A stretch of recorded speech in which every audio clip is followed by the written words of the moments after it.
The Unfolding Secrets, the IMA Way. We are privileged to have Shri Gopalji Kabra, Managing Director and Group President, the RR Global Group. Popularly, we know this brand by the name of RR Kabel. And the topic of today's session is business sustainability and transformation. He has transformed many businesses and he has, to his credit, sustaining in all the difficult times. So let us learn from him कि कैसे इस माहौल में हम अपने business को sustain करें, transform करें और ग्रोथ करें. I request Praveen Agarwal ji to take forward the proceedings. Thank you. Thank you, Akhilesh ji. A very good afternoon to Kabra ji and all the participants. Welcome back once again. Regret for the technical glitch. We are good to go. We are starting. I have already had the privilege and pleasure of introducing the honored speaker to all the participants. So I will not repeat it. And as Akhilesh ji said, today's topic is business sustainability and transformation. व्यापार स्थिरता और परिवर्तन. जैसा कि हम सबको विदित है, किसी भी ऑर्गेनाइजेशन, किसी भी संस्थान के सक्सेस के लिए ये बहुत ही जरूरी है. एंड स्पेशली ऐसी सिचुएशन में जिसमें आज हम सभी खड़े हैं, कोविड-19 की सिचुएशन में, जहां businesses are under lockdown and restarting again as if starting from scratch, इस चीज की महत्ता और बढ़ जाती है. And today we are lucky to have with us an honoured speaker who has to his credit starting many businesses and inventing and reinventing many processes, products, businesses, brands. So let us pick his brain and उनसे समझने की कोशिश करें कि कैसे हम ये चीजें अडॉप्ट करके day to day practically use कर सकते हैं, जिससे हमारे बिजनेसेस में आगे जाके सहूलियत मिले. एक मिनट लूंगा. The structure of the show talk will be, we'll have the speaker speak for around 35 to 40 minutes with his thoughts. He'll enlighten us with his thoughts. And then we'll take up the questions and answers. Everybody is requested to keep putting their questions on the chat box, and it will come to me. And at the end of the speaker's talk, for the last 10 to 15 minutes, we'll take the questions to the speaker and try and learn from him. So welcome once again. Akhilesh ji, we again have close to 100 participants and more are joining every second. So I think we'll be back to where we started at 4 o'clock. Kabra जी, बहुत बहुत welcome आपका and thank you, आपने समय निकाला बहुमूल्य हमको join करने के लिए. So over to you. हम आपके विचार सुनेंगे पहले और फिर क्वेश्चन आंसर्स करेंगे. Thank you. Indore management association president Shri Akhilesh ji Rathi, all the office bearers and committee member and the audience, ladies and gentleman, it's my privilege to be with you. I was quite surprised and shocked when Akhilesh ji called me that I have to talk. Neither I am a learner like you all, neither I am a successful or great businessman. But since I got a lot of attachment from Indore, because I started my career of education from Indore, so from first to third, I studied in Indore, and my father started his new venture in winding wire from Nepal. They were originally textile, and from Indore, and now my daughter is there for last 10 years. So I thought already Indore has given me many things in our personal life, social life and business life. And this is another opportunity that Indore wants to give me this opportunity. So I am very much thankful of Indore Management Association. I may speak most of the time in Hindi because which is my favorite subject, and my philosophy is कि जब आदमी को दिमाग की बात करनी है तो अंग्रेजी में बोलो, दिल की बात करनी है तो हिंदी में बोलो. तो I prefer most of the time, और अभी भी वैसे पिछले कई सालों से देश में जरा हिंदी का चलन भी काफ़ी जोर से है. शुरुआत लॉकडाउन से करूँगा. In my opinion the lockdown is not lockdown, it's a lock opening. जो कई सालों से हम लोग जो मेहनत कर रहे थे, जिसमें हमारे पास समय नहीं था कुछ सोचने का, तो ये जो समय मिला है हमको, इसने सच पूछा जाए तो एक तरह से हमारा एक जो दिमाग का लोक यानी जो ताला बंद था वो खुल गया. और इस समय में हमने सबसे अधिक सीखा है, ऐसा मेरा मानना है, और सबसे अधिक हमने कमाया है धन को छोड़ के. क्या है कि हमारी कमाई यानी लोग हम धन तक सीमित रह जाते हैं, लेकिन धन के अलावा बाकी सब इतना कमाया कि ऐसी अपॉर्चुनिटी हमको जीवन में शायद कभी नहीं मिलती जो ये मौका मिला है. I'll restrict to myself to subject, which is transformation and sustainability. This is the right time to make a transformation of our company because people are in a mind to listen and understand and absorb the kind of changes we can bring. In routine time, it was most difficult time because now people have got time, they have learned so many things, they understand, they have got came with, they will come back with lot of relaxed mind, open mind, with fresh energy. ये opportunity को हम लोग कैसे लेंगे इसको, ये सोचने की बात है क्योंकि शुरुआत बहुत कंपनी में ये भी होने वाली है कि सबसे पहले सैलरी कट होगी या बहुत सारे अलग अलग वातावरण बनेंगे कि किसी की नौकरी जा रही है, किसका कुछ होगा। तो वो सब बातें साइड में रखते हुए जो ऐसा लगता है कि सबसे ज़्यादा जरूरत जो अभी है कि हम कैसे हमारी ऑर्गेनाइजेशन में एक इमोशनल और स्पिरिचुअल फैब्रिक को तैयार करें। रूटीन टाइम में भी ये आवश्यकता है, ये परमानेंट भी आवश्यकता है, लेकिन सबसे पहले आज की तारीख में हमको ये देखना पड़ेगा कि किस प्रकार से इमोशनल और स्पिरिचुअल फैब्रिक को हम तैयार करें। इसके लिए बहुत सारी मेहनत करनी पड़ेगी। हमको एक नया कल्चर या नई संस्कृति की एक स्थापना करनी होगी। बहुत सारी ऑर्गेनाइजेशन में होगा, कई नई भी है, क्योंकि जनरली देखा गया कि हमारा जो ज़्यादातर बिजनेस डिज़ाइन किया गया है या जो हमारी जो थॉट प्रोसेस चलती है वो सारे बिजनेस डिज़ाइन में हम लोग खाली फिगर की बात करते हैं। तो हम ये टॉप लाइन और जो बॉटम लाइन की जो एक चक्कर में रहते हैं उसके कारण से वास्तव में जो मूलभूत बातें रहती है वो रह जाती है। जो सीईओस कंपनी में आए हैं या जो प्रमोटर है उसके लिए अपना एक महत्वपूर्ण हिस्सा हो गया है। लेकिन जहाँ तक सवाल सस्टेनेबिलिटी का देखेंगे तो कहीं भी जिस कंपनी में या जिस ऑर्गेनाइजेशन में खाली फिगर की बातें चलती है वो सस्टेनेबल मॉडल नहीं होता है, क्योंकि जब आपका पूरा फोकस ही फिगर पे चला जाता है तो कहीं ना कहीं हमारे व्यवहार में भटकने का एक साधन हो जाता है, क्योंकि फोकस क्या है कि हमारा वही टॉप लाइन और बॉटम लाइन। लेकिन वास्तव में अगर देखा जाए तो हमारा फोकस वो होना चाहिए, ऐसी बात नहीं कि नहीं होना चाहिए, लेकिन कुछ परसेंटेज तक ही वही फोकस होना चाहिए। इसके लिए कारण से क्या होता है कि जब हमारे लोगों की ट्रेनिंग में जब भी हम बात करते हैं, आज जरूरत है लोगों को ट्रेनिंग करने की, क्योंकि लॉकडाउन के समय में जब खास करके मैं हमारी कंपनी की बात बताता हूँ कि लास्ट 15 साल में काफ़ी तेजी से हम ग्रोथ करते गए। 15 लाख के टर्नओवर, जब मैं बिजनेस में आया 15 लाख का टर्नओवर था, 6,500 करोड़ टर्नओवर है।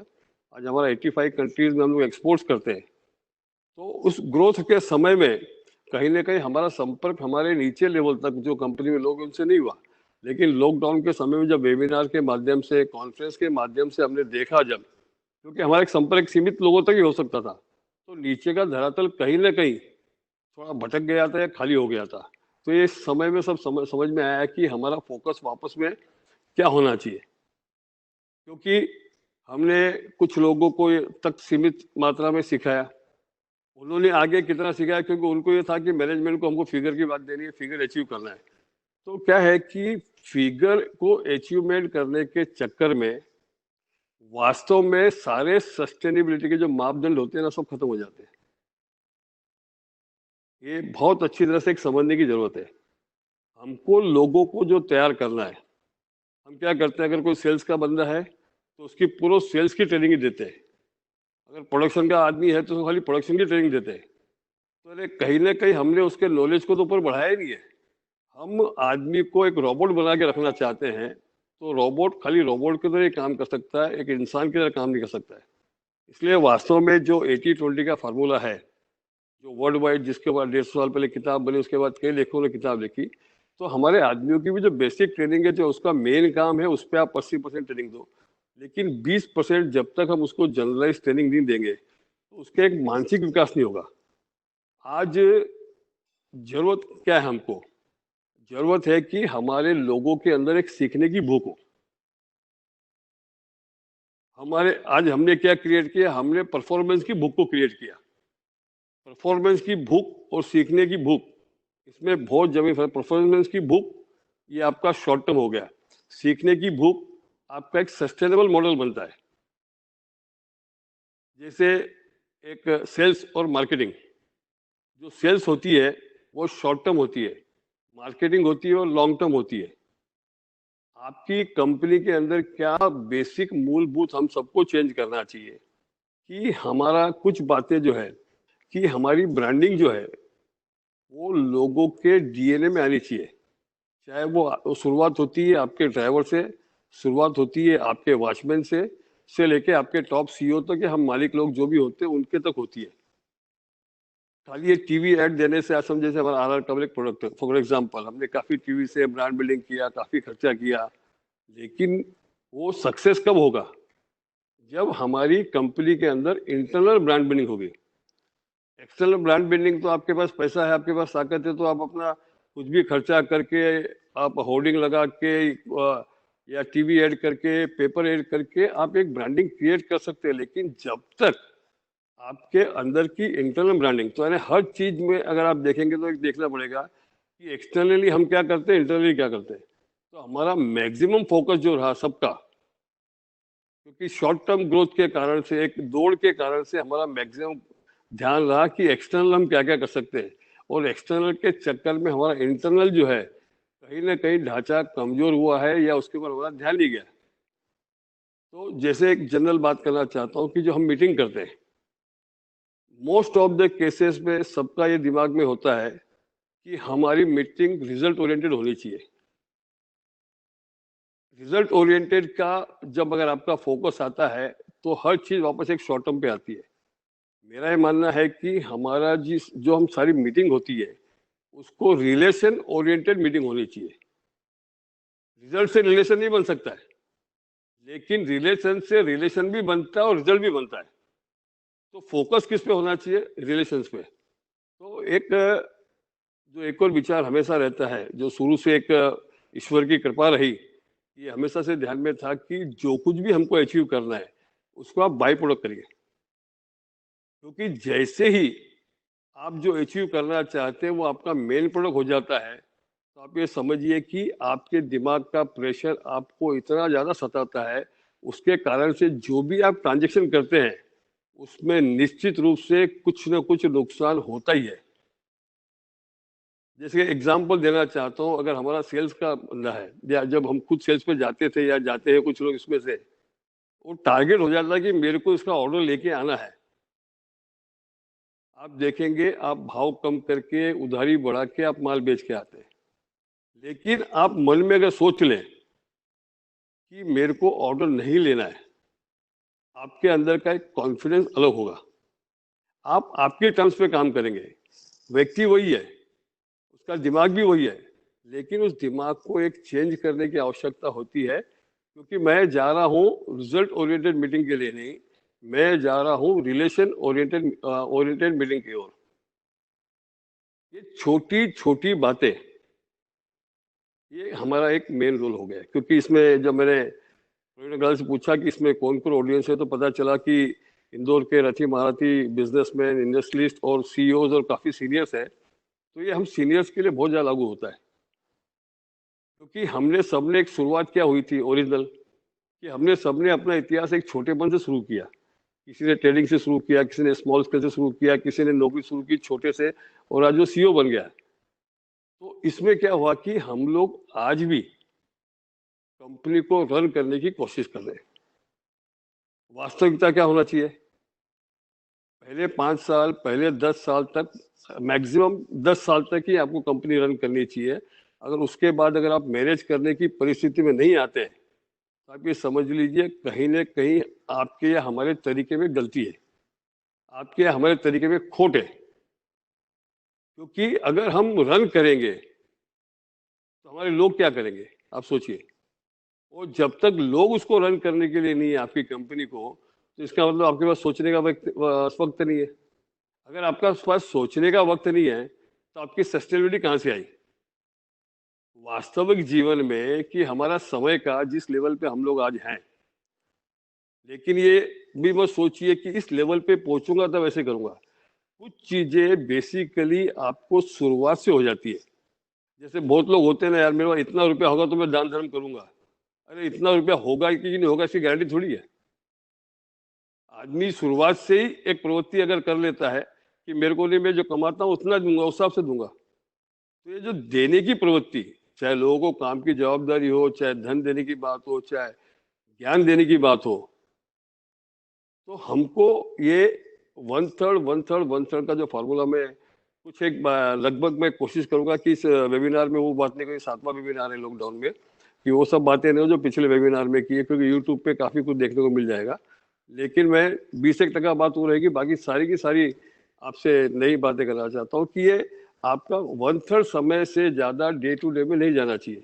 अगर 1/3 से ज्यादा समय आपका डे टू डे में जाता है तो आप समझिए कहीं ना कहीं आपके काम के तरीके में या आपके विश्वास करने के तरीके में ज्यादा गलती है। क्योंकि अभी भी हम सबको, कई लोगों को लगता है कि ये काम मैं ही कर सकता हूँ, क्योंकि क्या हुआ उसमें हमारी गलती नहीं है। लेकिन आज से 20 साल पहले या 25 साल पहले हमने जो शुरुआत की ना, वो आदत हमारे अंदर अभी तक गई नहीं है। लेकिन कहीं ना कहीं उस आदत को हमको निकाल के फेंकना पड़ेगा। आप मैनेजमेंट के तरीके हर 5 साल से हर 10 साल में बदली होते हैं। इस लॉकडाउन के बाद एक नया तरीका आएगा।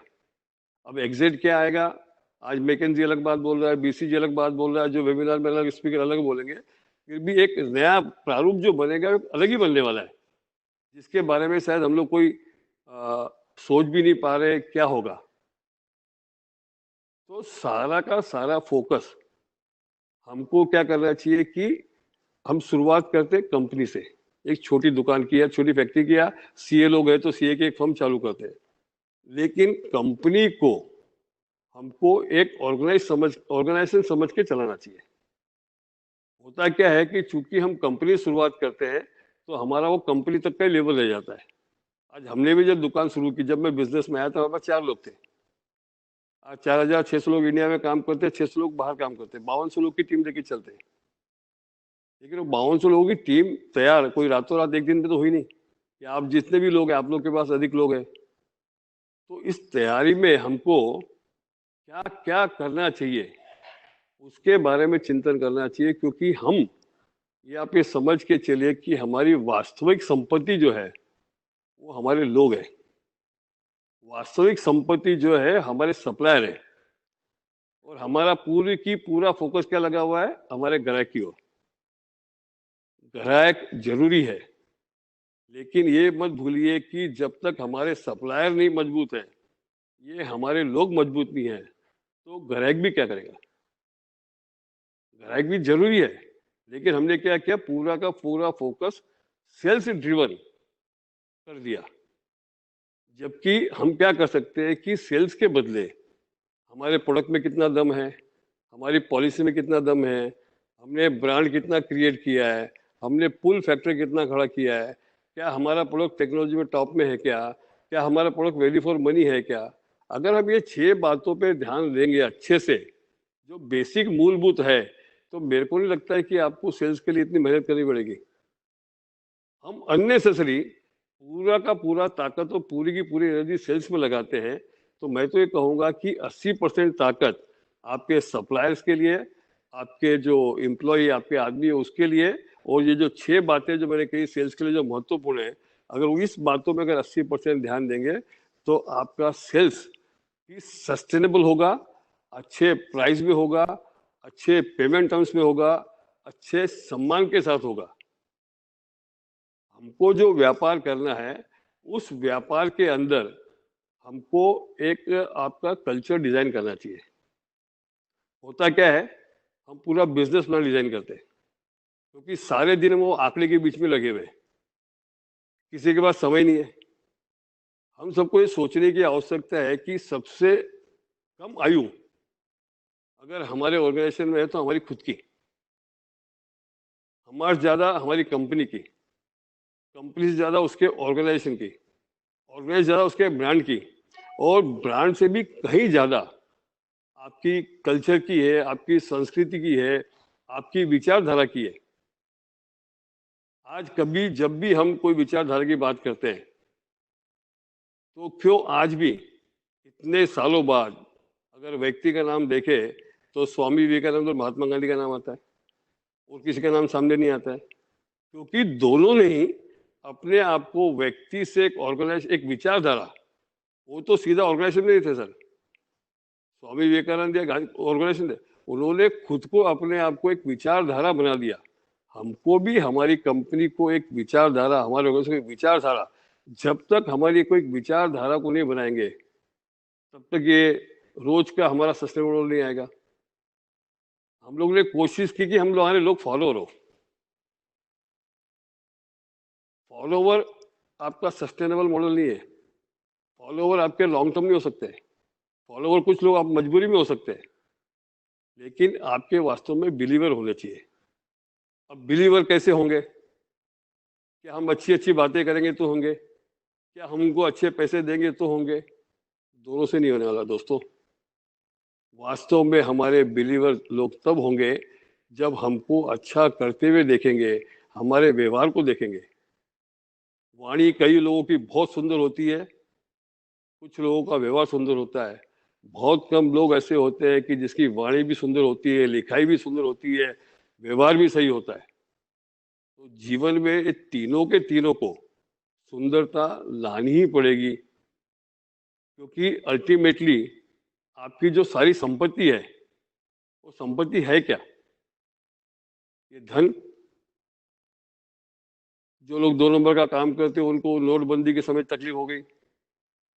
आज हमने 1.5 महीने में देख लिया कि कोई धन की कीमत नहीं है। कितने भी पैसे हो, बिलियनर हो, रिचेस्ट आदमी हो, चाहे इंदौर के, चाहे मुंबई के हो, चाहे देश के हो, आप आपके घर के बाहर नहीं निकल सकते हो। आपका खुद का प्लेन होते हुए भी आप कहीं नहीं जा सकते हो। तो हमने इस लॉकडाउन में वास्तव में एक धन का महत्व देख लिया कि धन का महत्व क्या है। क्योंकि धन जो है, लक्ष्मी जो है, वैसे भी बहुत चंचल है, किसी के पास स्थायी नहीं रही। आपको भी मालूम है इंदौर में कितने बड़े सेठ थे, आज है, उसमें से नहीं है। तो एक साइकिल, ये चक्र है। लेकिन हम उस चक्र के इर्द गिर्द घूमने के बदले अगर कोई हम हमारा स्थायी धन, हमारा व्यवहार, हमारे द्वारा की गई योजनाएं, हमारे लिए द्वारा किया गया एम्प्लॉयमेंट, अगर हम कल्चर पे फोकस करें तो ज़्यादा बढ़िया रहेगा। मैं कोई ये टॉप लाइन और इसके खिलाफ नहीं हूँ, लेकिन टॉप लाइन के साथ साथ बाकी चीजें बहुत आवश्यक है। कितने दिन हमारा सम्मान होगा कि हमारे पास इतना रुपया इसलिए सम्मान होगा? कितने दिन हमारा सम्मान होगा कि हमारा टर्नओवर इतना होगा तो होगा? हमारा वास्तव में, हम इस संसार में जो आए हैं इसका कुछ पर्पस तो होना चाहिए। या हमारा व्यापार जब हमने शुरू किया उसका एक पर्पस बनाया क्या? या व्यापार एक थोड़ा स्टेब्लिश हुआ तब कोई नया पर्पस बनाया क्या? जैसे शुरुआत की वैसे शुरू करते गए। पहले 5 आदमी काम करते थे, 20 आदमी करते हैं, 500 आदमी काम करते हैं, 1000 आदमी काम करते हैं। लेकिन समय समय पर एक समय ऐसा आता है कि हमको हमारी कंपनी के अंदर हमारा एक ऑब्जेक्टिव, हमारा एक गोल बगैर फिगर का बनाना बहुत जरूरी हो गया। आने वाला समय एक अलग समय आने वाला है। आपके पास लोग आएंगे आपकी शक्ति को देख के नहीं, आपके पास कितना ज्ञान है उसको देख के आएंगे। 1983 से एक ही बात कहते आया हूं कि भगवान बदल गए। पहले लक्ष्मी जी का जमाना था, लोग पैसे से पैसा कमाते थे। आज सरस्वती का जमाना है, लोग विद्या से पैसा कमाएंगे, विद्या से नाम कमाएंगे, विद्या से सम्मान कमाएंगे, विद्या से एक अपनी विचारधारा को क्रिएट करेंगे। तो फोकस जो हमको है ये भी बहुत चेंज करने की जरूरत है। आज लोग बहुत अच्छे अच्छे मिलते हैं, क्या हमने उनको कितना तैयार किया? क्या हम हमारे ऑर्गेनाइजेशन को एक स्कूल और कॉलेज की तरह नहीं चला सकते कि हमारे यहाँ जो लोग काम करते हैं वो होशियार हो? लेकिन एक कहीं भय रहता है कि जो लोग हमारे यहाँ काम करते हैं ज़्यादा होशियार हो जाएंगे तो हमको छोड़ के चले जाएंगे, हमारे सामने, मेरे सामने कैपेबल बन जाएगा, मेरे से ज़्यादा होशियार दिखेगा लोगों में, या मेरे आने वाले जो बच्चे बिजनेस में आने वाले हैं उससे ज़्यादा होशियार व्यक्ति मेरी कंपनी में कैसे हो? क्योंकि सबसे बड़ी भूल हमने भी करके रखी, दिमाग के अंदर सेट करके रखा है कि हमने कंपनी तो हमारे बच्चों के लिए बनाई है। तो मेरा ये मानना है कि सबसे बड़ी गलती इस संसार में जो हम लोग करते हैं, खास करके भारतीय लोग, वेस्टर्न वर्ल्ड में ऐसा नहीं है, इसलिए उनकी कंपनियों की लाइफ बहुत लंबी है। हमने कंपनी कंपनी के लिए बनाना चाहिए, हमने ऑर्गेनाइजेशन ऑर्गेनाइजेशन के लिए बनाना चाहिए। आपके जो वेल्थ है वो आपके बच्चों के लिए है, उसमें कोई मना ही नहीं है। आपको देना चाहिए दान। अजीम प्रेम जी ने 25 लाख का दान दिया, शौक शौक से दीजिए, लेकिन कंपनी सिर्फ बच्चों के लिए है। इससे भी मैं सबको रिक्वेस्ट करूंगा, क्योंकि मैं इंदौर में काफ़ी लोगों को जानता हूँ, आजकल काफ़ी आना जाना 10 साल में बढ़ा है और इंदौर से पहले भी संपर्क रहा है। वैसे भी हमारी ये मूलभूत भारतीय संस्कृति है कि हमारा पूरा का पूरा फोकस बच्चों पे, वो भी खास करके लड़कों पे, लड़कियों के लिए नहीं है। क्योंकि ऐसा लगता है कि लड़के ही सब काम आएंगे। ये भी एक क्वेश्चन मार्क है। ये हम किस समाज में आज तक, इस मॉडर्न समाज में आज भी लड़के लड़की में इतना फर्क रख रहे हैं? ये भी एक सोचने का विषय, एक चिंतन का विषय है। आज एक स्टडी कर रहा था मैं आप लोगों से बात करने के समय कि क्यों अमेरिका में सारे टॉप पोजीशन में जो सीईओ है, माइक्रोसॉफ्ट का सत्य नादेला, गूगल का या एडोब के, ये सारे जो टॉप सक्सेसफुल सीईओज है, वो सारे के सारे आईआईटी और आईआईएम की क्यों है? भारत के टॉप 5 कॉर्पोरेट कंपनीज में जो सीनियर लीडर है वो हिंदुस्तान यूनिलीवर से ही क्यों है? बाकी कंपनी से भी हो गया, मैं बोलता हूँ। तो एक कुछ केस स्टडी मैं बनाना चाहता हूँ। मैं तो कॉलेज गया नहीं, लेकिन आईआईएम में एक बार मैं कोर्स करने गया था 5 दिन का। तो वहाँ के प्रोफेसर ने एक बात बताई मेरे को, जो बात हमेशा के लिए एक लाइफ में अपील कर गई। बोले यहाँ की जमीन, यहाँ की बिल्डिंग है, यहाँ की दीवारें बोलती है कुछ सीखो, कुछ सीखो, कुछ सीखो। यानी उन्होंने एक वातावरण निर्माण किया, एक एनवायरनमेंट निर्माण किया। तो हमको भी हमारी कंपनी के अंदर एक वातावरण निर्माण करना चाहिए, एक अपना क्या बोलते हैं, इस प्रकार का एक संस्कार, एक प्रकार का कल्चर एक डेवलप करना पड़ेगा। हमारे से भी लोग छोड़ के गए, ऐसी बात नहीं छोड़ के गए। हमारे से जो छोड़ के गया आज बहुत सक्सेसफुल है। एक लड़का जिसको मेरे हाथ के नीचे ट्रेनिंग दिया, आज एक्सपोर्ट्स का बहुत बड़ा काम करता है। हमारा जो ट्रेडिंग डिवीजन एक्सपोर्ट का, उससे 4 गुना बड़ा काम करता है। वो भी इंदौर का ही है, ओरिजिनल। तो खुशी है हमको। हमको खुशी खाली ये नहीं होनी चाहिए कि जब तक व्यक्ति हमारे यहाँ काम करता है, लेकिन हमने ऐसे संस्कार दिए। वैसे 2 हमारे केबल फैक्ट्री में थे, दोनों के दोनों केबल कंपनी में गए, लेकिन कभी भी उन्होंने हमारा सीक्रेट या हमारा काम का तरीका वहाँ पे उन्होंने नहीं बताया, क्योंकि हमने लोगों को खाली तैयार नहीं किया, लेकिन लोगों के अंदर ऐसे संस्कार दिए। वो संस्कार दिए नहीं, वो संस्कार उन्होंने जो हमको, जिस ढंग से हम काम कर रहे थे, जो हमको देखा कि हमारे लोग, हमारे जिसके साथ हम काम करते हैं, वो इतने ईमानदार है, वो इतने एथिकल है। ठीक है, किसी न किसी कारण से मैं छोड़ के जा रहा हूँ, लेकिन जो मैं यहाँ से काम सीखा हो तो अलग बात है, लेकिन यहाँ पे जो एथिक्स सीखे, यहाँ पे जो संस्कार सीखे, उसको मैं कभी छोड़ूंगा नहीं। तो हमारी खुशी इस बात की है कि हम लोगों को, हमारे यहाँ जब आते हैं तो खाली उसके काम जितनी बात न करके, उसको बाकी जब बातें करेंगे तो आप देखेंगे आपका आउटपुट बहुत अलग आएगा। कुछ एक बातें जो मैंने करना चाहता हूँ कि प्रोसेस और सिस्टम, क्योंकि जब ट्रांसफॉर्मेशन की बात आएगी तो प्रोसेस और सिस्टम की बहुत बात आएगी। प्रोसेस और सिस्टम के लिए हम बाहर से भी लोग हायर कर सकते हैं। प्रोसेस और सिस्टम के लिए कुछ हम अपने लोगों को भी तैयार कर सकते हैं, लेकिन प्रोसेस के सामने हमको लोगों के दिमाग को सेट करना है, वो काम हमारा होगा। सिस्टम के सामने लोगों को, दिल को सेट करना होगा। जब तक हमारे लोगों के अंदर, या जो हमारे तीनों स्टेक होल्डर, हमारे सप्लायर, हमारे एम्प्लॉय और हमारे कस्टमर, ये तीनों के अंदर हमारी बातें जब तक उनके दिमाग और दिल में ये स्थायी नहीं होगी, तब तक हम कितना भी अच्छा प्रयास कर लें, कितनी भी जो इसमें चार्टर्ड अकाउंट लोग कितनी भी अच्छी सर्विसेज दे दे, कितना भी कुछ कर ले, तो वास्तव में अगर हम जो सस्टेनेबिलिटी की बात करते हैं, वो कुछ भी इसमें से होना मेरे को लगता नहीं है कि पॉसिबल है। क्योंकि हमने तो खाली काम से काम ही मतलब रखा। तो अब ये समय आ गया है कि हम सब बड़े शांति से विचार करें, क्योंकि अभी लॉकडाउन 15 दिन और है, और मौका मिला है। इसके बाद भी जितना बिजनेस होना चाहिए उतना बिजनेस नहीं होगा, 50% रहेगा या 1/3 रहेगा, depends on business to business रहेगा। तो हमको सोचने का और समय मिलने वाला है। इस समय में जब हम लोगों से ये परिवर्तन की बात करेंगे या ट्रांसफॉर्मेशन की बात करेंगे, बहुत फास्ट एब्जॉर्प्शन होगा।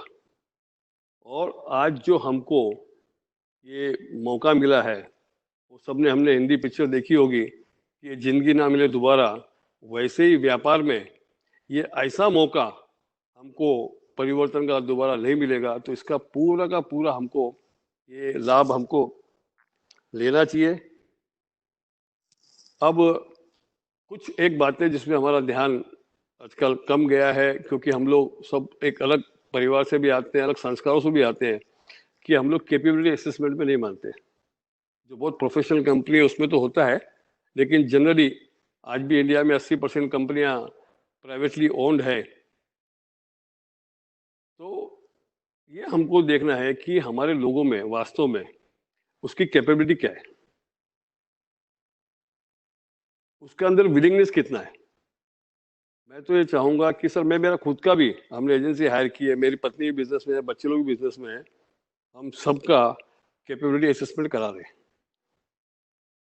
इसमें कोई दुख की बात नहीं है और कोई किसी में मन में संकोच की बात नहीं है, क्योंकि अब ये समय आ गया कि वास्तव में हमको भी हमारी कैपेबिलिटी असेसमेंट करानी चाहिए, ताकि हमको भी किस प्रकार के कोच चाहिए। हम कितने भी होशियार हो, लेकिन समय समय पर हमको कोच की जरूरत होती है। आज इंदौर मैनेजमेंट एसोसिएशन में लोग क्यों आते हैं? कुछ ना कुछ सीखने को मिलता है, इसलिए आते हैं। लोग हार्वर्ड में कोर्स करने क्यों जाते हैं, लोग आईआईएम में कोर्स करने क्यों जाते हैं, ये शॉर्ट कोर्स जो होते हैं, क्योंकि कहीं ना कहीं ये जो समय के साथ चीजें चेंज हुई है, हमको ये समय नहीं मिलता, इसलिए हम नहीं कर रहे।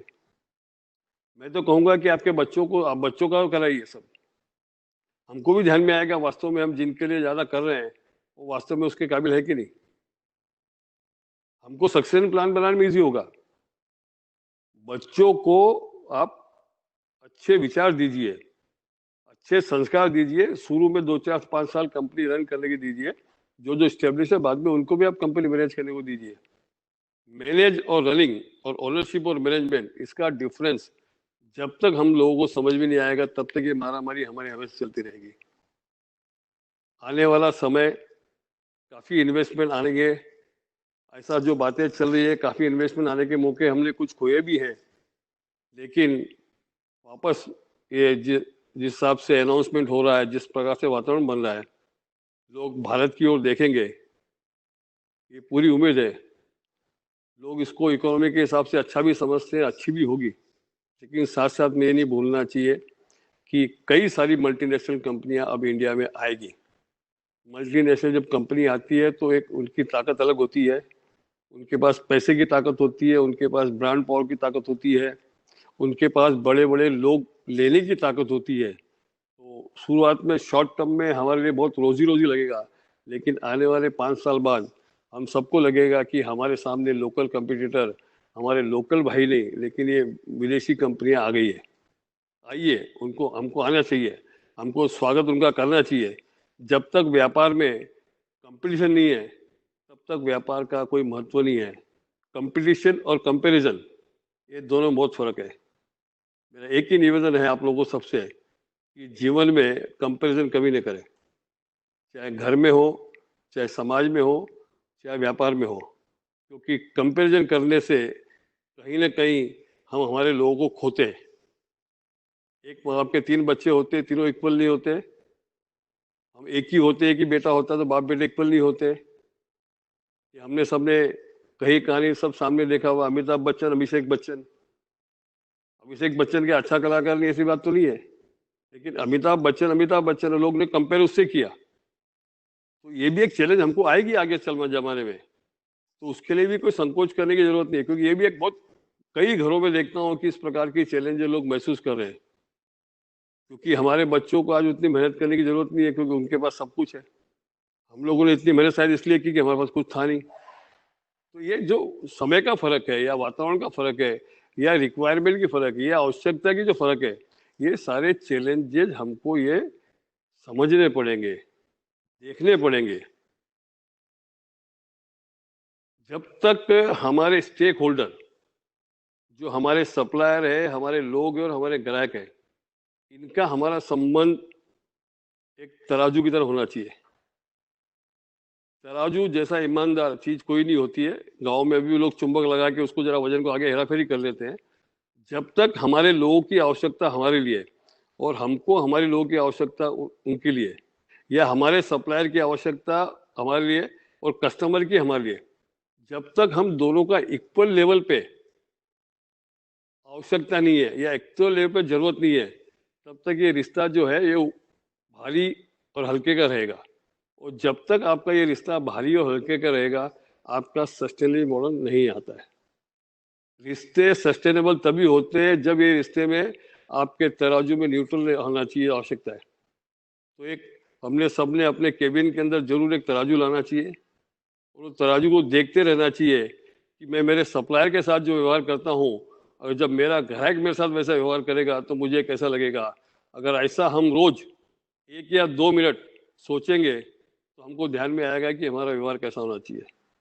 जब हमारे एम्प्लॉय के साथ जब व्यवहार करते हैं तो उस समय सोचना चाहिए कि कोई मेरे बेटे के साथ या मेरी पत्नी के साथ ऐसा व्यवहार करेगा, अगर नौकरी करती है या नौकरी करती है तो क्या लगता। एग्जाम्पल हमने खुद के ऊपर ही लेके करना चाहिए तो शायद चीजें बहुत आसानी समझ जाएगी। दोस्तों, इतना बड़ा कुछ अलग दुनिया में है नहीं।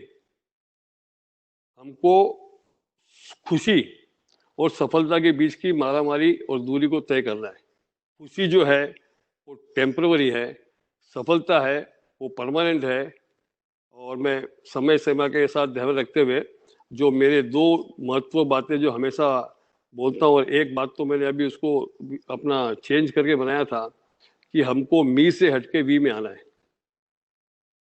The biggest problem in any organisation, any company, or whether those who are CEOs are here, I'm requesting them, all of them, to come out from me. मैंने किया, उसके बदले हमने किया, हम करेंगे। आपका एक बहुत बड़ा परिवर्तन आएगा, क्योंकि मी जो है ME, वो M को खाली एक आपको उल्टा करना है। E तो वैसे के वैसे रहने वाला है। M में भी आपको सही भी ज्यादा लगने वाली नहीं है। वैसे खाली M को एग्जैक्ट उल्टा किया आपने तो V हो जाता है। तो मी का मैंने मतलब बनाया मनी अर्निंग है और वी का बनाया है वेल्थ अर्निंग। मनी अर्निंग है वो टेम्पररी है और जो वेल्थ अर्निंग है वो परमानेंट है। वेल्थ में मनी भी आती है, तो ऐसा नहीं कहता हूँ कि आप मनी छोड़ दो, लेकिन वेल्थ में आपका व्यवहार आता है, आपका स्वभाव आता है, आपका काम का तरीका आता है, वो वेल्थ आपकी जो है वो आजीवन रहेगी। तो ये मी से वी की यात्रा बहुत सिंपल है, बहुत कम दूरी है। उसको खाली हमको एक उसको क्रॉस करना है, अपने दिमाग को और दिल को सेट करना है। और लास्ट में जो एक ही बात कहूँगा कि और उसके पहले मैं एक इंदौर की एक छोटी सी अपॉर्चुनिटी जो मेरे दिमाग में आई है, मैं उस पर एक आर्टिकल बना रहा हूँ जो मैं प्राइम मिनिस्टर को भेजूंगा। जो वर्क फ्रॉम होम का जो कॉन्सेप्ट नया आ रहा है, उसमें एक बहुत सारे चेंजेस की जरूरत है। ये सक्सेसफुल होगा या नहीं होगा, लेकिन ये हो सकता है। उसके एक रास्ते मैंने बनाए हैं, उसके ऊपर मेरा आर्टिकल, क्योंकि मैं इतना लिखने में इतना होशियार नहीं हूँ, तो मैंने एजेंसीज को हायर किया, कंसल्टेंट्स को हायर किया है देश के लिए। मैं खुद रियल एस्टेट में नहीं हूँ, लेकिन इंदौर एक वर्क फ्रॉम होम का कैपिटल बन सकता है। इस पे आप सभी, चूंकि इंदौर में एसोसिएशन के लोग हैं, आपके संपर्क से इंदौर के पेरी में बड़े बड़े टाउनशिप 5,000 लोगों की, 10,000 फ्लैट की आपकी बननी चाहिए। क्योंकि वर्क फ्रॉम होम तभी सक्सेसफुल होगा जब वर्क फ्रॉम होम का एक वातावरण बनेगा। आज इन्फोसिस, गूगल या फेसबुक या TCS जो कंपनियों में इतना कल्चर बना, ऑर्गेनाइजेशन बना, सक्सेसफुल हुआ क्योंकि उन्होंने एक वो ऑफिस में एनवायरनमेंट खड़ा किया। वैसे ही अगर जो घरों में अगर लोगों के एनवायरनमेंट उस कॉलोनी में या उस एरिया में या उस पूरे मोहल्ले में एनवायरनमेंट क्रिएट होगा तो ये हो सकता है। तो ये इंदौर के लिए मेरे को ऐसा लगता है कि वो केस स्टडी में मैं इंदौर का नाम भी दे रहा हूँ कि अरे इंदौर की, क्योंकि इंदौर में एक तो कोई जातिवाद नहीं है, कोई रीजनल लैंग्वेज का है नहीं, मौसम भी अच्छा है, खाने पीने का भी है, इस कॉलेज मिनी मुंबई, तो सारे के सारे शहर का शहर भी है, टायर 1 की भी फैसिलिटी है और टायर 2 की, टायर 3 की कॉस्ट में। तो उसके हिसाब से एक बहुत बड़ी अपॉर्चुनिटी मेरे को इंदौर में लगती है। वैसे इंदौर काफ़ी चीज़ों के लिए काफ़ी फेमस है, लेकिन ये एक लगा कि चूंकि इंदौर में वैसे के लोग हैं तो आखिर कुछ काम की और कमाई की बात भी की जाए या डेवलपमेंट की बात की जाए तो इंदौर के लिए एक बड़ी गोल्डन अपॉर्चुनिटी है। दूसरा, अब अंतिम में एक ही शब्द कहूँगा कि दोस्तों, कि व्यापार एक कर्म है, रिश्ता एक धर्म है। जब तक ये कर्म और धर्म ये दोनों साथ में नहीं चलेगा तो खाली कर्म से भी काम नहीं चलेगा, खाली धर्म से भी नहीं काम चलेगा। आपने मुझे शांति सुना, इसलिए बहुत बहुत धन्यवाद। Thank you very much Kabra ji.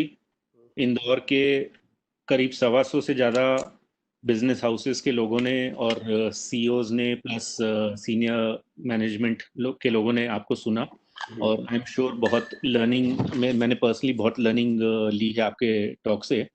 From me to we, from money earning to wealth earning. Thank you so much. Now हम कुछ क्वेश्चंस लेंगे and will request you to please take them. Kabra ji, एक चीज बताएं, ट्रांसफॉर्मेशन जो है, इट इज सेड कि transformation is not about improving, it is rethinking. Transformation सिर्फ एक परिवर्तन नहीं है, एक पूरी नई सोच है। अब आपके हिसाब से अब इसमें क्या है, जैसे हमारे ऑडियंस में सब टाइप के लोग हैं, छोटे बिजनेसेस भी हैं, प्रोप्राइटरशिप कंसर्न्स भी हैं, जो छोटे से जैसा आपने बोला बड़े हुए चालू हुए सब टाइप के हैं, बड़े बिजनेसेस भी हैं। सो ट्रांसफॉर्मेशन एक तो होता है इंटरनली ड्रिवन और एक होता है एक्सटर्नली ड्रिवन, की कोई मैनेजमेंट कंसल्टेंट आपको बताए कि कैसे ट्रांसफॉर्म करना है बिजनेस, क्या करना है। तो इंटरनली ड्रिवन ट्रांसफॉर्मेशन ज्यादा सक्सेसफुल है या एक्सटर्नली ड्रिवन ट्रांसफॉर्मेशन ज्यादा सक्सेसफुल है? इसमें देखिए ज्यादा सक्सेसफुल इंटरनल होगा, लेकिन प्रोसेस और सिस्टम का, क्योंकि चूंकि अगर जो मीडियम साइज की कंपनी हम बड़े भी हैं तो हो सकता है कि हम पेपर वर्क में कमजोर हों, लेकिन हम दिल और जो मन से जो बातें करनी है, जो चेंजेस लाना है, वो इंटरनल करना चाहिए। बाकी प्रोसेस और सिस्टम के लिए आपको आउटसोर्स करना चाहिए, फर्स्ट चॉइस है। लेकिन लगता है कि ये हमसे नहीं हो पाएगा तो हम बाहर से भी एजेंसी ला के कर सकते हैं, लेकिन मेरा ये मानना है कि फर्स्ट प्रयास हमने खुद ने करना चाहिए, नहीं तो बाहर से करना चाहिए। एक विषय रह गया था कि कुछ चीजें जो आउटसोर्स कर सकते हैं, यानी हमको खुद के बदले हमारे आदमी से करानी है, आउटसोर्स कराती है, वो आउटसोर्स करना चाहिए। बाकी खुद ने करना चाहिए, तो हमको दूसरे काम के लिए और समय मिल जाएगा। बिल्कुल। एक और कहावत है कि अगर आपको दुश्मन बनाने हैं तो आप कोई चीज या उस पर्सन में बदलाव करने की कोशिश करें, and transformation is all about change. But जैसा आपने बताया कि पूरे इंटरनली टीम को मोटिवेट करके साथ में लेके ट्रांसफॉर्मेशन कैसे किया जाए, मतलब छोटे बिजनेसेस कई बार ये चैलेंजेस फेस करते हैं कि ट्रांसफॉर्मेशन या कोई भी चेंज करने की कोशिश करते हैं तो वो सपोर्ट या वो मोटिवेशन नहीं मिल पाता है। उसके लिए कुछ टिप्स या गाइडलाइंस? उसमें कहीं ना कहीं सच्चाई में कमी होगी सर।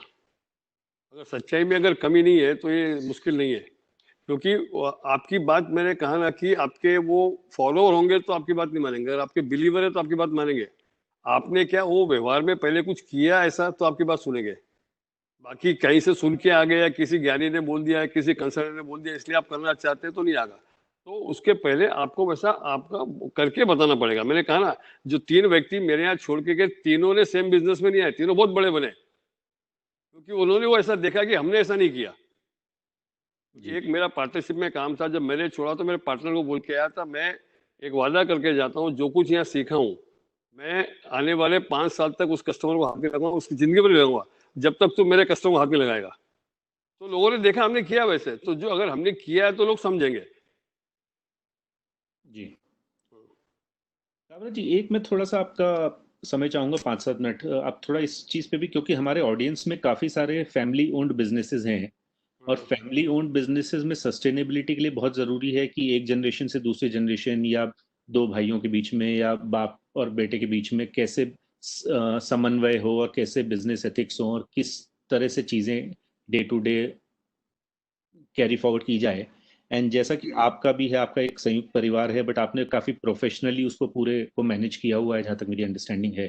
सो 5-7 मिनट थोड़ा उस पे फैमिली मैनेजमेंट और अ सस्टेनेबल बिजनेस पे भी लाइट थ्रो करेंगे तो ऑडियंस का काफी इंटरेस्ट है उस पॉइंट पे। देखिए, फैमिली बिजनेस में पहली बात तो मैं बता दूं कि समस्याएं जो भी है, खास करके फैमिली बिजनेस में, वो बड़ी बड़ी बातों को लेके नहीं होती है, वो होती है छोटी छोटी बातों को लेके। ये आप अक्सर देखेंगे, हमको सबको अपना अपना अनुभव रहेगा, तो छोटी छोटी बात को लेके आता है। उसमें एक होता है खर्चे के लिए होता है, फिर सबसे बड़ी जो एक परंपरा है वो भी थोड़ी गलत है कि अगर बड़े का बेटा जो सबसे बड़ा हो गया तो वही उसको लीड करेगा। ये एक सबसे बड़ी गलत परंपरा, एक जो जॉइंट फैमिली में जो बरसों से चलती आ रही है, वो उम्र के हिसाब से नहीं, कैपेबिलिटी के हिसाब से होना चाहिए। इसीलिए मैंने जो कहा कि कैपेबिलिटी असेसमेंट होना ही चाहिए, उसमें कोई खराबी नहीं है, लेकिन लोग घबराते हैं। मैं केवल ऐसा, जैसे मेरे को मालूम मेरी तबीयत ठीक नहीं है, मैं डॉक्टर को बताने इसलिए घबराता हूँ कि डॉक्टर बता देगा बीमार हूँ, मैं ज़्यादा मेहनत नहीं कर सकता हूँ, तो तू आराम कर, इसलिए मैं डॉक्टर से हटता हूँ। तो ये सब सारी चीज़ें क्या है कि हर चीज़ की सुविधा है। आजकल आप एक कोच को हायर कर सकते हैं। पहली बात तो घर में मिलकर बात करना चाहिए। जी जो अगर समझो ज्वाइंट फैमिली में सबसे अगर 2 भाई है या 3 भाई है या 4 भाई है, कुछ जगह तो सर 3-3 4-4 पीढ़ी से लोग साथ में हैं, तो उसमें ये होना चाहिए कि सबको पहले अपने पुत्र संतान मुंह से निकलना पड़ेगा। इसे टेक इट जो ग्रांटेड लेके रखा ना हर चीज का, ये परंपरा गलत है। इस प्रकार के कारण से बहुत सारा तकलीफ है, आगे चल के भी होगी। See I am a firm believer. जी अगर जैसे मैंने हम लोग ने कंपनी चालू की थी, तो मैंने 20 साल पहले अनाउंस किया था, जिस दिन मेरे से केपेबल आदमी मिल गया तो I will work under him and we should be prepare for that. क्योंकि मैंने शुरू किया इसलिए सारे के सारे लोग मेरे अंडर में होने चाहिए, ये गलत फहमी है। ये जॉइंट फैमिली में ये जो कुछ कुछ बातें होती है, लोग बोलते हैं कि घर की महिलाओं के कारण से झगड़ा होता है, ये गलत है, एब्सोल्युटली गलत है। क्योंकि मेरे से नहीं संभला गया इसलिए उसके ऊपर आरोप डाल देना, ये भी एक परंपरा बहुत बड़ी है। तो जी भाई तो आप सगे थे ना सर, तो आपने उसके लिए क्या किया? कुछ त्याग किया क्या? कुछ तपस्या की क्या? आपने अपना पावर छोड़ा क्या? हाँ, इसमें एक चीज जरूर होती है कि पब्लिकली परिवार में एक ही व्यक्ति का नाम होता है, तब तक ही चलता है। जिस दिन पब्लिकली परिवार का में से एक व्यक्ति के बदले 2 व्यक्ति का नाम जाना शुरू होता है, तब भी ये तकलीफ होनी शुरू होती है। क्योंकि एक व्यक्ति अलग बोलता है, एक व्यक्ति अलग। अब ये केस स्टडी बताता हूँ मैं आपको, वीडियो कॉन फैमिली, 3 भाई है, नाम वेणुगोपाल दूध का आएगा, बाकी 2 का नहीं आता है। तो लोगों को समझना पड़ेगा कि भाई एक जन उस लायक है तो वो आगे रहेगा। आज फ्यूचर ग्रुप में 2 भाई और उनके 5 लड़के साथ में है। किशोर भाई सबसे बड़ा नहीं है, लेकिन बाकी 4 भाई को कोई जानता है क्या? राकेश को, विजय को, या बाकी भाई को कोई जानते हैं क्या? नहीं जानते। तो एक ही जन का नाम आता है, किशोर भाई का नाम आता है। तो ये भी एक आपको एक घर में एक अंडरस्टैंडिंग बनानी पड़ेगी कि ठीक है भाई, जब पहले प्रोमोटर में नाम आएंगे, सबके नाम आएंगे, पब्लिक इशू में नाम आएंगे, जब प्रेस रिलीज होती है तो आपके तीनों भाई, चारों भाई, जो भी सबके आप नाम डाल दो। लेकिन पब्लिकली जब तक एक ही व्यक्ति रहेगा, तब तक आपका ये परिवार टिकता है। फिर होती है बीमारी खर्चे के लिए, कि आपने गाड़ी बड़ी ले ली, उसने छोटी ली। तो घर में छोटी छोटी बातों के नियम बन जाने चाहिए, खर्चे की लिमिट को लेके, काम को लेके। और कभी भी घर में कंपैरिजन नहीं होना चाहिए। जो मैंने पहले बोला था कि कंपटीशन और कंपैरिजन, आपस में कंपटीशन होना चाहिए काम करने का, लेकिन कंपैरिजन नहीं होना चाहिए। तो ये जो कंपैरिजन की भावना जब शुरू होती है ना, तब ये बहुत सारी तकलीफें जो आनी शुरू होती है। एक बड़ा चैलेंज है, सर डिफिकल्ट ऑल्सो, ऑनेस्टली बताता हूँ। क्योंकि एक मानव समाज है, कुछ कुछ लोगों में तो कंपैरिजन की बीमारी है, और कुछ लोग ऐसे हैं जो कंपैरिजन मानते नहीं है, और नहीं मानने वाले लोग बहुत कम है। लेकिन कंपैरिजन करना, क्योंकि क्या हो गया कि शायद ये हम लोग ने इतने साल गुलामी में रहे ना सर, 150 साल अंग्रेजी की गुलामी, फिर 700 साल मुसलमान गुलामी रहे, तो वो एक गुलामी जैसे आदमी हो गए, इसके साथ भी कंपैरिजन करते हैं। तो एक कंपैरिजन से बाहर निकलना चाहिए, खर्चों की बात को लेके अपना होना चाहिए। अगर बड़ी फैमिली है तो बिजनेस भी डाइवर्सिफाई कर देना चाहिए, एक ही बिजनेस में नहीं रहना चाहिए जैसे हमने किया हुआ है। हमारे ऐसे छोटे मोटे 19 बिजनेस है, ठीक है, 4 बिजनेस में टॉप में, बाकी 4 बिजनेसेस में इंडिया में टॉप 3 में, केबल में, वाइंडिंग वायर में, इंडिया के लार्जेस्ट केबल एक्सपोर्टर है। कुछ बाहर भी हमने इन्वेस्टमेंट कर दिया, तो अलग अलग बिजनेस कर दिए, ताकि एक एक बच्चे अलग अलग काम संभाले आज इनिशियली, बाद में धीरे देखें आगे कैसे होता है। तो वेल्थ को और मैनेजमेंट को दोनों अलग कर दे। तो अगर वेल्थ को भी आप अलग करके ठीक सेट कर लेते हैं तो मैनेजमेंट टिक जाता है। आप दोनों में अगर क्लियरिटी नहीं रखते हैं, आइडियली दोनों में क्लियरिटी होनी चाहिए, लेकिन अगर वेल्थ पार्ट को भी क्लियर कर ले तो आधी समस्या हो जाती है खत्म। फिर आती खाली मैनेजमेंट की बात को लेके।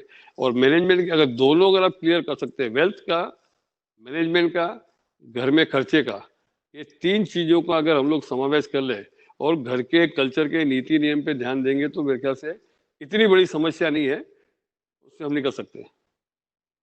जी बिल्कुल।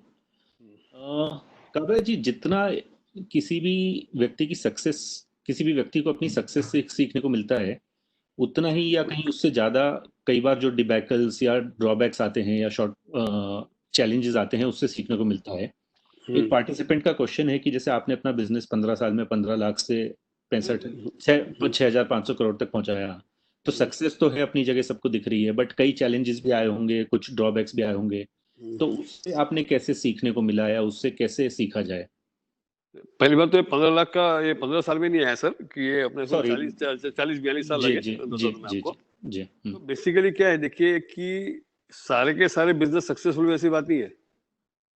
लोग तो खाली सक्सेस वो देखते हैं ना। सी दो चीजें, एक तो सक्सेस हुआ उसको देख रहे हैं, सक्सेस के पीछे क्या मेहनत थी उसको भी कोई देखेगा। लोगों को लगता है क्या बात है यार, आज तो ये बस सिंपल है। तो चीजें इतनी सिंपल नहीं थी। सक्सेस ने हमने भी जो आर काबिल को जब सब चालू किया ना सर, तो उसके पीछे पूरा पर्पस और ऑब्जेक्टिव बनाया। सी तकलीफ कहाँ होती है बताता हूँ मैं आपको, कि हम जब व्यापार चालू करते हैं या व्यापार एक लेवल पे पहुंचने के बाद उसका पर्पस और ऑब्जेक्टिव नहीं बनाते। ये मैं आपको बताता हूँ, सबसे बड़ी समस्या खाली हम जो फिगर के चक्कर में रहते हैं ना। सी गोल आपका बनना चाहिए। मैं बोलता हूँ गोल के तरीके बताता हूँ मैं, अलग अलग होते हैं।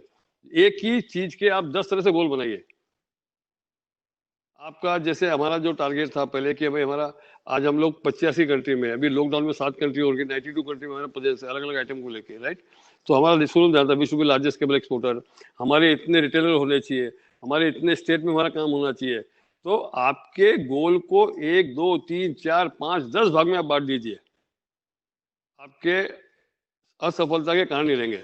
लेकिन जब खाली टारगेट ही हो गया कि मेरे को तो इतना बड़ा टर्नओवर करना है और इतना प्रॉफिट करना है, तो ये सारी गड़बड़ होती है। इसलिए आपके ऑब्जेक्टिव और पर्पस को रीडिफाइन करके, ऑब्जेक्टिव और पर्पस को बनाने में जितना समय देना चाहिए, सबको साथ में लेके चलना चाहिए, उस पर पूरा ध्यान देंगे। हमने भी कार पार्किंग कंपनी, आज हम लोग इंडिया में नंबर 1 है टुडे, राइट। हमने 11 साल घाटे में चलाई। आर काबिल का हमारा 5th ईयर्स प्रॉफिट आया। वो 5th ईयर्स प्रॉफिट आना हमारा एक मास्टर प्लान में था, क्योंकि हमको सेल्स ड्रिवन कंपनी नहीं बनाना था, हमको मार्केटिंग ड्रिवन और ब्रांड क्रिएशन करना था। तो हमने टारगेट किया था, पहले साल में हम 2.5 करोड़ नुकसान करेंगे, दूसरा इतना नुकसान करेंगे, तीसरे साल करेंगे, चौथा साल, 5वें साल हम कमाएंगे। तो हमने एक पर्पज और ऑब्जेक्टिव बनाया।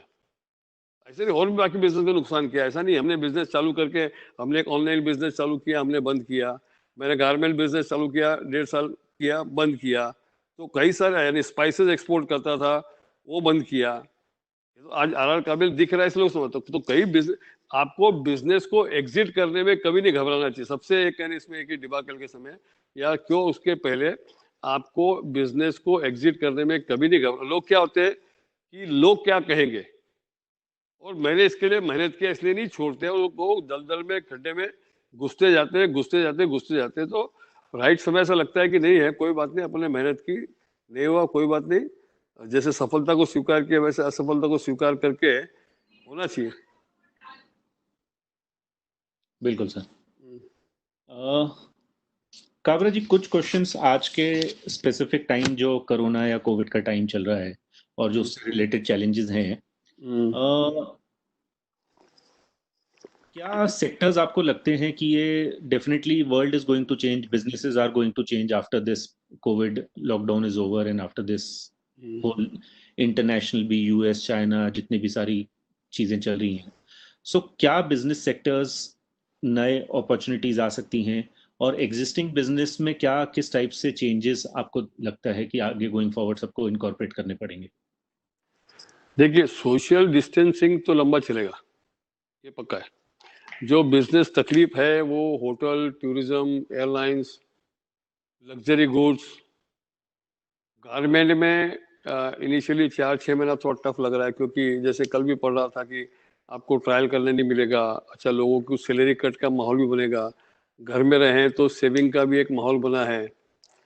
घर में हेल्दी फूड खाने के कारण से आने वाले 1-1.5 साल तक लोग कम बीमार होंगे, क्योंकि लोग अपना 2 महीने घर में रहेंगे, स्वास्थ्य भी बना है। तो हॉस्पिटल का भी अगर देखते हैं, डॉक्टर्स का बिजनेस भी आगे डाउन लगता है।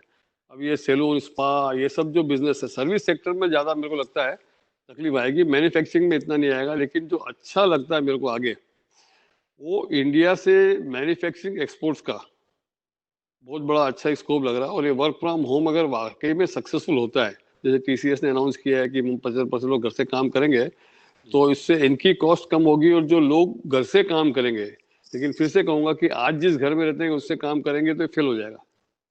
तो उसके लिए कोई इन्वायरमेंट जब तक नहीं बनेगा ना, तब तक होगा। तो ये वर्क फ्रॉम होम के कारण से जो घर में लगने वाले सामान है, उसका काफी फ्यूचर ब्राइट लगता है। तो एक ये 2-3 सेक्टर अच्छे थे। लेकिन मैन्युफैक्चरिंग एक्सपोर्ट जो है, चाइना के अगेंस्ट लोग जाएंगे, बात पक्की है। जा भी रहे एक्चुअली 1.5-2 साल से माहौल था, क्योंकि हम लोग इंटरनेशनल बिजनेस में, इसलिए बताता हूँ मैं, ये तो समझो एक बहाना भी और मिल गया। यानी आग तो लगी हुई थी, ऊपर से उसमें घी और डाल दिया तो आग पूरी लग गई। तो ये सारे बिजनेस काफी इंडिया में आने की संभावना है। तो ये सब बाकी रूटीन बिजनेस काफी जो है सितंबर से काफी ठीक हो जाना चाहिए। अभी 6 महीने का ये चैलेंज है, तो 6 महीने में हमको बैलेंस शीट के ऊपर ध्यान कम देने के बदले जो हमारे लोग काम करते हैं उन पे ध्यान देंगे, हमारे सप्लायर पर, हमारे कस्टमर पे ध्यान देंगे, तो I don't see any problem. वापस India will come out in much better way. और अक्टूबर के बाद इंडिया की इकोनॉमी काफी जोर में आएगी, क्योंकि इनमें जो अनाउंसमेंट भी चल रहे 20 लाख करोड़ के, इसका इफेक्ट भी पूरा जब आ जाएगा उसकी और स्टडी करनी पड़ेगी। लेकिन कोई भी फुल प्रूफ आज की तारीख में कोई नहीं बता सकता है, क्योंकि जब तक ये लॉकडाउन खुलता नहीं है, कोरोना का इंजेक्शन नहीं आते, इसके वैक्सीन नहीं आती है, दवाइयाँ नहीं आती है, उसके बाद ही रियल मालूम पड़ेगा। लेकिन चेंज बहुत पक्का है, मालूम ये बोल सकता हूँ मैं, बहुत ज्यादा शिफ्ट होने वाला है काम का तरीका। बिल्कुल। इसमें जो कोरोना से पहले बात हो रही थी, पूरे वर्ल्ड को एक इकोनॉमी वन वर्ल्ड की बात हो रही थी, जैसे आप भी 85 कंट्रियों में काम करते हैं, और अभी ऑनरेबल पीएम ने नया कॉल दिया है आत्मनिर्भर भारत और वोकल फॉर लोकल। तो इन चीज़ों से जो जितना पुराने लोगों ने बिजनेसेस ने अब्रॉड इस्टेब्लिशमेंट किए हैं, बिजनेसेस सेटअप किए हैं, लिंकेजेस किए हैं, उन पे चैलेंजेस नहीं आएंगे? नहीं आएगा। क्या है कि ऐसी जो प्राइम मिनिस्टर ने वोकल लोकल की बात की है, वो एक भावनात्मक है, और हमको सबको 1.5 साल ये चलेगा। ये क्या होता है कि जैसे हम जब शमशान में जाते हैं ना किसी को पहुंचाने, तो शमशान में जब जाते हैं तो उस समय थोड़ा माहौल अलग रहता है, यार आज के बाद किसके लिए करना है, ये करना है। फिर वापस शमशान से बाहर आके हम आते हैं घर में नहा धो के, और अगले दिन अपना वही दुकान हमारी चालू हो जाती है। तो ये थोड़ा सा एक है, लेकिन इसका एडवांटेज जो इंडियन लोगों को काफी मिलेगा, लेकिन इससे फॉरेन में हमारे काम को कोई फर्क नहीं पड़ेगा। हाँ, बहुत सारी कंट्रियां खुद के सेल्फ रिलायंस के हिसाब से आएगी, कि जैसे मैं कल नाइजीरिया बात कर रहा था, तो वो लोग सोच रहे हैं कि बोल हमारी गवर्नमेंट बोलती है कि अब दवाइयाँ हम लोकल बनाएंगे क्या, तो लेकिन वो कितनी कंट्री की क्षमता जो करेगी, जो इंडिया की क्षमता है, तो इंडिया को इससे अपॉर्चुनिटी मिलेगी। और बाकी जो कंट्री के लोग हैं वो इंडिया में मैन्युफैक्चरिंग आएगा, तो इंडिया, मेरे को ऐसा लगता है जो चाइना मैन्युफैक्चरिंग हब था, इंडिया सर्विस सेक्टर का हब था आईटी में। लेकिन अगर वर्क फ्रॉम होम को वास्तव में अगर सक्सेसफुल किया जाए, तो 10 करोड़ लोग इसमें वर्क फ्रॉम होम से, इंडियन कंपनीज के लिए, फॉरेन कंपनी के लिए, जैसे हमने भी हमारी कंपनी कैलकुलेशन किया हमने कि हमारे यहाँ भी 50-60 लोग जो है कम से कम वर्क फ्रॉम होम करेंगे तो चलता है। तो ये एक मेरे को लगता है कि उसके कारण से हमारी cost will come down, so ultimately will be most competitive. जो फिर गवर्नमेंट जो पोर्ट बनाने जा रही है, जो रोड पे इन्वेस्टमेंट होगा 3-4 साल में, तो आज जो हमारा कम्पिटिटिवनेस जो कम है, वो कम्पिटिटिवनेस आएगा, और India will have consume story. और ये साल में बताना आपको, खेती की उत्पादन काफी अच्छा हुआ है, तो रूरल में काफी डिमांड रहने वाली है, शहरों में थोड़ी बहुत तकलीफ हो, खासकर हमारे मुंबई या दिल्ली या अहमदाबाद जैसा, तो डिमांड रहेगी। यानी कोई इससे वोकल का लोकल में आएगा, लेकिन सब कंट्रियां इतना ताकत नहीं है सकती, लोगों की पॉपुलेशन ही नहीं है, लोग बस मैन्युफैक्चरिंग कैपेसिटी। तो वोकल एंड लोकल की बात हमारी सरकार इसलिए कर सकती है पॉसिबल। और दूसरा उनका वोकल लोकल के, जहाँ तक मैंने ट्विटर में भी किया था, कि अरे उन्होंने इनडायरेक्टली मैसेज दिया है कि जो हम लोग ऑनलाइन से सामान मंगाते हैं घरों में खाने पीने का, उससे थोड़ा दूर रहे, क्योंकि ये कोरोना के समय में जो हमारे आजू बाजू लोग किराना स्टोर वाले जो मदद की, हमको उनको भूलना नहीं चाहिए, वरना असर हमारे घरों में खाने के और अपना सब्जियों के या फ्रूट्स की तकलीफ हो जाती थी। तो वी शुड हेल्प देम। वो but he cannot talk indirectly, क्योंकि अमेजन और बाकी सब कंपनी के ऑनलाइन में इतने इन्वेस्टमेंट आ गए। तो प्राइम मिनिस्टर की बात को भी क्या है, समटाइम्स हमको बहुत सोच समझ के उसको लेना चाहिए, कि he is also got some limitation to talk very openly. तो मेरे को लगता है वो वोकल लोकल का ये भी एक बातें थी उसमें। सर, दो आखिरी क्वेश्चंस लूंगा क्विकली। एक हमारे एग्जीक्यूटिव कमेटी मेंबर है मनीष डाफरिया जी, उनका क्वेश्चन है कि जैसा आपने बताया ऑलरेडी कि बिजनेसेस का सिर्फ पर्पस प्रॉफिट मैक्सिमाइजेशन नहीं होना चाहिए, उससे कहीं आगे होना चाहिए, जो का ऑलरेडी आपके ग्रुप का है और कई लोगों का है, बट देन बहुत सीमित लोगों का है। आपको लगता है कि कोरोना के बाद ये चीज बाकी बिजनेसेस भी अडॉप्ट कर पाएंगे, एक ट्रांसफॉर्मेशनल चेंज आ पाएगा कि बिजनेसेस प्रॉफिट से आगे देख पाएंगे अपने आप को?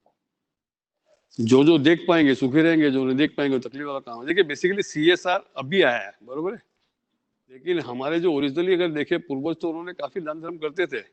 बीच की एक पीढ़ी आई सर, वो भटक गई थी। वापस की young generation also want to pay back society. तो मेरे को लगता है कि अब कोरोना में शायद ये और लोगों में समझ में आएगी। मैं तो सरकार से रिक्वेस्ट करना चाहता हूँ, तो 2% CSR उसको 5% कर दिया जाए, और हमारा CSR को एक्सपेंसेस में लाओ करे, इनकम टैक्स 2% कम कर दे। तो ये पीएम केयर फंड में इतने पैसे की जरूरत नहीं पड़ेगी, सारे सोशल काम हम लोग कर रहे हैं। इसी कारण से एक देश में एक भावना बनेगी दान धर्म की। सीएसआर ने एक सबसे अच्छा काम क्या किया, वो हिंदी दान धर्म को शब्द को अंग्रेजी में करके जो जितनी भी चीजें आई है वो हमारी ओरिजिनल चीजें थी, फॉरेन गई, उसके ऊपर जो अंग्रेजी चोला पहना के उसको एक मार्केटिंग कर दिया और सीएसआर हमको अच्छा लगने लग गया क्योंकि कंपल्सरी हो गया। लेकिन वैसे भी जो पुराने जमाने में हमारे कहती थी सर कि आपकी कमाई का 1 आना यानी 6.25% जो है वो दान धर्म करना चाहिए, तो वास्तव में करेंगे, मेरे को लगता है करेंगे। लोग समझ में आ गया कि पैसे का महत्व नहीं है, कोरोना ने ये तो सिखाई दिया। देखिए कितने दिन वो लर्निंग रहती है, जैसे आपने बोला कि आदमी वापस घर आके नहा धो के वापस दुकान पे बैठ जाता है। एक आखिरी क्वेश्चन, सिंस आपने भी इंदौर का इतना जिक्र किया है, सारी ऑडियंस इंदौर की है, तो आपका इंदौर के बारे में क्या लुकआउट है, और स्पेसिफिकली आपने जैसे वर्क फ्रॉम होम में इंदौर पे आपने फोकस दे रहे हैं, प्राइम मिनिस्टर की रिपोर्ट में भी इंदौर मेंशन कर रहे हैं, तो गोइंग फॉरवर्ड आपको लगता है इंदौर में क्या और चेंजेस आने चाहिए और क्या स्कोप है इंदौर का फ्यूचर? इंदौर में एक तो सबसे बड़ा फ्यूचर है लॉजिस्टिक का है जी, और आपके जो खाने की आइटम का है, जो आपके यहाँ नमकीन जो बनते हैं या समझो पास्ता है या आपके सोयाबीन से रिलेटेड आइटम है, उसका काफी स्कोप है। लेकिन इन सब कंपनियों ने ग्लोबल जाना चाहिए सर। आज हमारे को आकाश के और प्रकाश के नमकीन अपना फॉरेन में नहीं मिलते, हमको यहाँ से लेके जाना पड़ता है, जबकि हल्दीराम का वहाँ मिल जाता है या भिकाजी का वहाँ मिल जाता है। तो Indore all the my humble suggestion request to all Indore people that let's go very aggressively into export. अब तो आपके यहाँ ड्राई पोर्ट के सारी कंटेनर की फैसिलिटी भी हो गई है, फार्मा कंपनी का इतना एक्सपोर्ट हो रहा है, जबरदस्त हुआ है। तो Indore can be right destination for exports. हम भी हमारा एक नया बिजनेस चालू कर रहे हैं, इंदौर में फैक्ट्री लगाने का प्लान कर रहे हैं प्रीतमपुर में जगह अलॉट, क्योंकि इंदौर से क्या लगाव है, होंगे आप थोड़ा, बेटी है इसलिए 2 है तो एक लगाव है, तो इंदौर में हम लोग फैक्ट्री भी लगा रहे हैं। Indore is the right environment है, कल्चर है, और जैसा बताया कि इंदौर का एब्जॉर्प्शन बहुत हाई है बाहर के लोगों को स्वीकार करने में, तो वो भी एक बहुत अच्छी बात है। और प्लस क्या है कि संस्कृति भी अच्छी है वहाँ की। तो I see a very bright future in Indore for manufacturing and for exports, क्योंकि जो सारी जब रोड बन जाएगी तो नावाशा पोर्ट बम्बई से इंदौर से मेरे ख्याल से 12 या 13 घंटे में 3 साल बाद ट्रक पहुंच जाएगी। तो you are the near the port. Port तो डिस्टेंस तो उतना ही है, लेकिन इंफ्रा के हिसाब से आपका काफी अच्छा हो जाएगा। तो I see a very bright future from Indore manufacturing, specially food item में करना चाहिए। फार्मा में है ही आपका, ऑटोमोबाइल 3-4 सेक्टर तो आप लोग के पास है ही है, और बाकी भी नए नए सेक्टर इंदौर में आ सकते हैं सर। क्योंकि क्या है कि महाराष्ट्र में वो वातावरण नहीं है,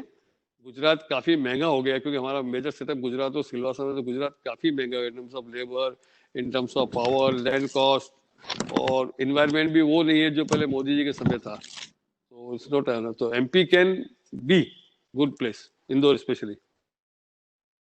जी, so we are right on time. Thank you so much Kabra ji, it was a Thank you, sir. great learning session. कई सारी I'm sure सारी ऑडियंस ने बहुत कुछ सीखने को मिला है, कई सारी चीजें आपकी मैंने भी नोट करी हैं और I'll try to implement, जैसे आपने बताया internal brand building, relationship oriented meeting, and our main target should not be a main product, but should be a byproduct of what we are trying to achieve.